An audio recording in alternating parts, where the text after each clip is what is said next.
Hi, I'm Daryl Woodhouse and welcome to this short video with 3 smart habits that will keep your team engaged, or maybe make them more engaged, which can have a massive knock-on effect to increasing and optimising your team's performance and potential.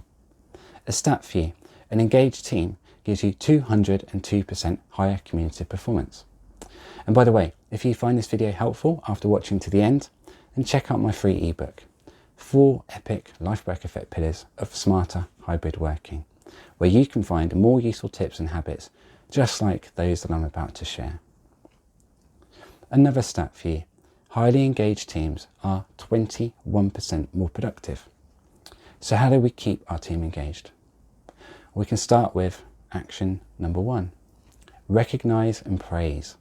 Recognise the efforts of your team and praise them both publicly and privately.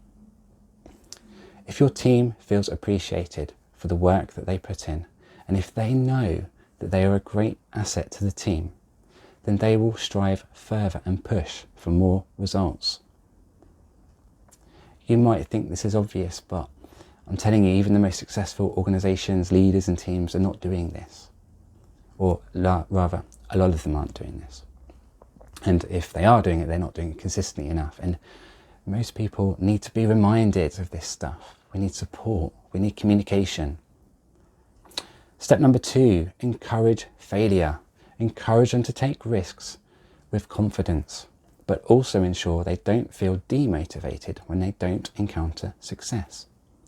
Guide them, coach them, mentor them, be a great leader.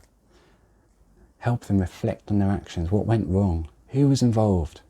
What could you or we have done better or differently to succeed next time? How will we learn from our mistakes? What are our next steps? What will we do now? What support do we need to optimise success? Step number 3, push for teamwork and collaboration. Organisation goals are best met when a team properly functions together. If individuals feel that they have equals that they can rely on to help with work and to do it to a similar standard or to a high standard, then you know you're going to get the best out of the team. Communication is key when it comes to teamwork, so make sure you are enforcing a work style which engages everyone in the team.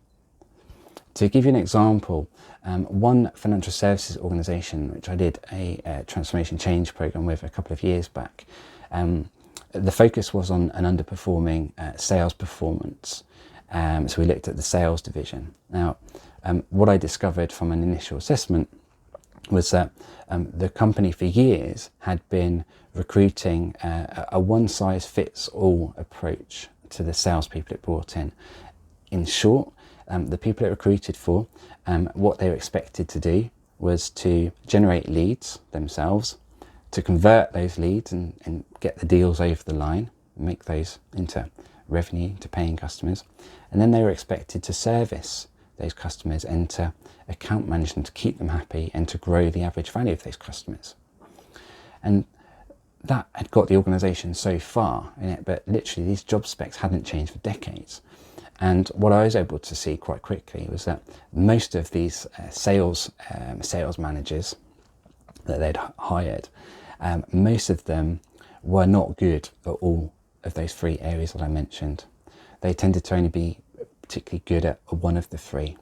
So then we did some talent mapping, and we worked out how many people were really good and enjoyed doing the lead generation, how many were really good and enjoyed the conversion, and how many were good at the service. And it wasn't quite a third, but it worked out enough that where we pulled the targets and got rid of individual goals and individual targets, made everyone work together as a team, sharing the goals and sharing the reward and the incentive. By doing this, it enabled everyone to be able to just to work to their strengths. And it was a bit like a relay race.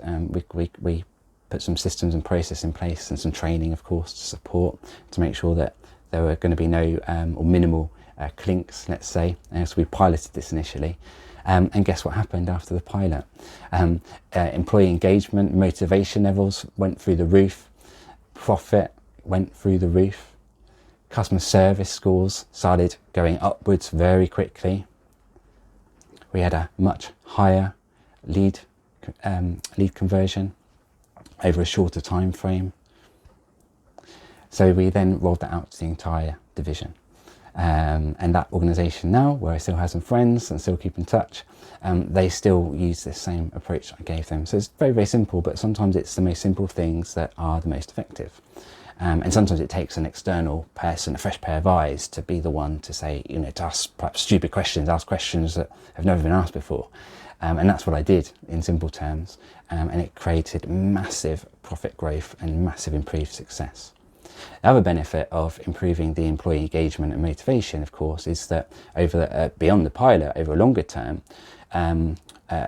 loyalty increased and staff were staying longer, which saved the organisation significant amounts of cost from stress-related absence, from having previously poor employee retention, and then where you have to pay recruiters lots of times to replace people. Then you've got the training and induction costs, and so on and so forth. So that's a really great example of how you can increase teamwork. Now that example I shared won't necessarily apply to your organisation. Every organisation is different, but it's just hopefully a great example that you can think, okay, well, what could we do on those lines?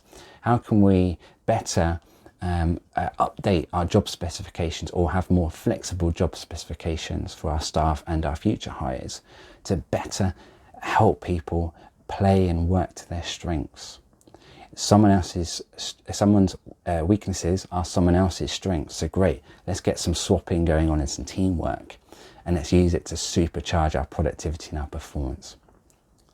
If you liked this video, if you liked some of the stuff I had to say, then please do check out the ebook. You can access it through the link in the description below.